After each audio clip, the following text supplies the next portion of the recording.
Salut la compagnie, c'est Jules Melon et aujourd'hui dans la Pro Ciné Critique, je vais vous parler d'un film de Woody Allen, ce qui est plutôt rare, ce n'est que le deuxième long métrage de lui que j'évoque sur la chaîne, sorti en 1985, celui-ci, La Rose pourpre du Caire, ou en VO Purple Rose of Cairo, qui est une comédie dramatico-fantastico-philosophique, voilà.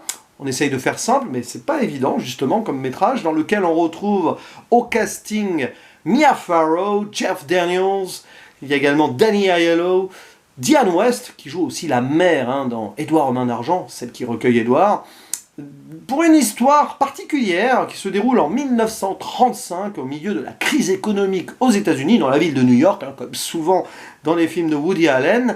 Et on va suivre la trajectoire d'une jeune femme prénommée Cecilia qui est très malheureuse dans sa vie.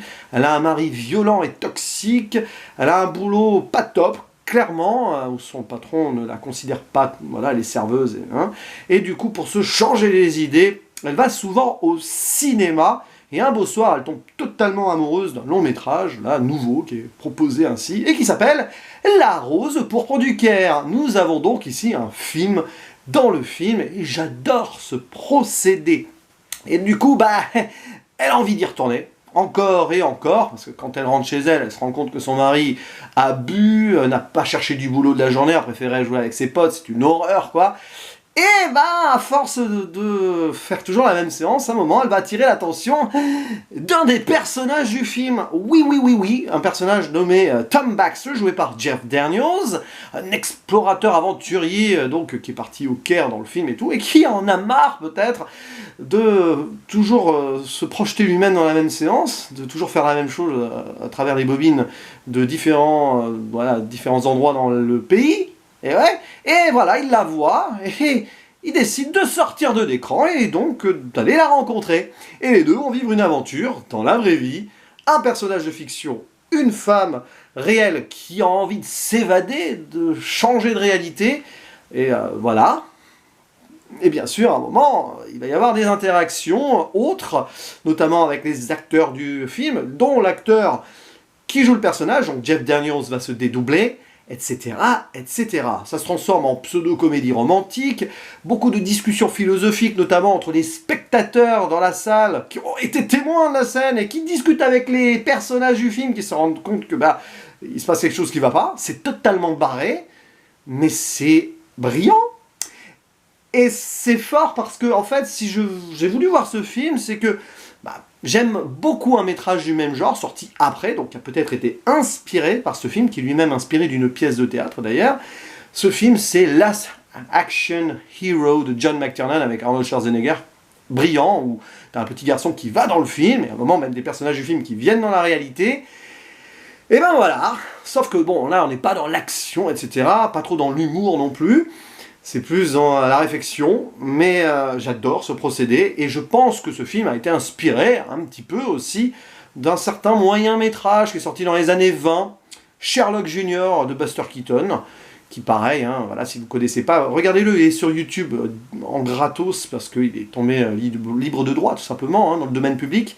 Et c'est pareil, à un moment on voit le personnage de Buster Keaton qui va dans le film, qui rentre dans l'écran et qui vit les aventures du film. Là, c'est l'inverse, le personnage en sort, mais qu'est-ce que j'aime. Alors, c'est sûr que c'est mieux sur ce procédé que ce qui a été fait dans un certain film français dont on a parlé avec Nico Ciné, Cinéman.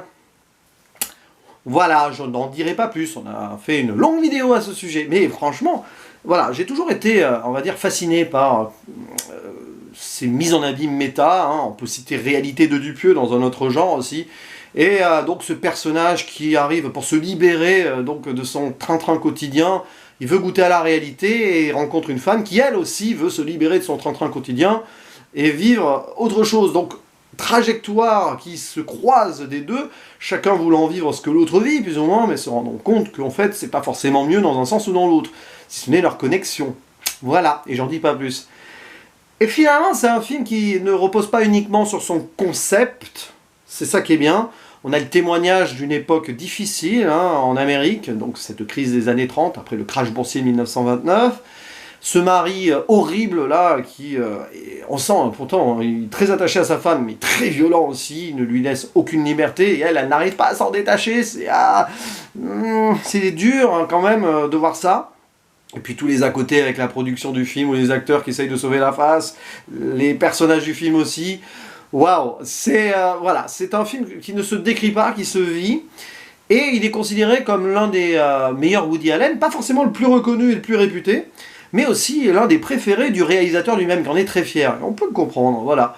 On pourrait toujours regretter certaines choses, c'est-à-dire qu'il soit trop court, mais en même temps, tant mieux, comme ça il va pas trop aller dans certaines redites. Il fait 1h18, voilà, générique compris. Et peut-être que on aurait aimé certaines aventures en plus, quoi, voilà. Mais il y a eu un procédé de choisi ici, et on recentre donc le personnage, enfin l'histoire sur deux personnages qui vont vivre une tentative d'amour potentiellement impossible ou pas. Et voilà, il y a quelques scènes assez fortes, hein, où justement quand le personnage de Tom Baxter essaye de découvrir la réalité, et notamment l'amour, qu'il a connu uniquement sur des termes très poétiques, ou voilà, c'est très amusant, on dirait un petit enfant qui apprend à vivre en fait. Il se fait sa propre éducation dans le monde réel. Voilà, c'est pertinent, c'est bien écrit, on voit le côté théâtral, on sent que ça a été adapté d'une pièce de théâtre quand même sur certains points. Puis il aime bien Woody Allen, hein, le côté théâtral des films, ça. Évidemment, la ville de New York est mise en avant, comme dans à peu près tous les métrages, il me semble, hein, de Woody Allen. Alors je ne les ai pas tous vus, loin, loin, loin, loin de là, voilà. Mais il y a toujours New York, plus ou moins, au milieu, qui est un personnage à part entière. Là, moins en soi, mais quand même, on visite un petit peu. Belle reconstitution d'époque aussi. Puis les acteurs sont bien, quoi. Voilà, on sent qu'ils se font plaisir dans ce film. Il n'y a rien de mieux pour un acteur de jouer un rôle méta, je pense. Et là, voilà, Jeff Daniels, il se fait, voilà, il se donne à fond. C'est un acteur que j'aime beaucoup d'ailleurs. Par exemple, une prestation de lui que je vais citer, c'est dans Pleasantville, dont j'ai parlé il y a quelques semaines d'ailleurs, aussi quelques mois. Grand film. Et voilà, donc là, le diapason est au rendez-vous entre certains protagonistes, et c'est un film que je vous conseille vivement. Alors, je ne sais pas exactement si ce sera mon Woody Allen préféré, pour ceci il faudrait que j'en voie beaucoup d'autres, mais voilà, franchement pour moi, une œuvre complète et passionnante à suivre. Il ne me reste plus qu'à vous dire à la prochaine, ciao.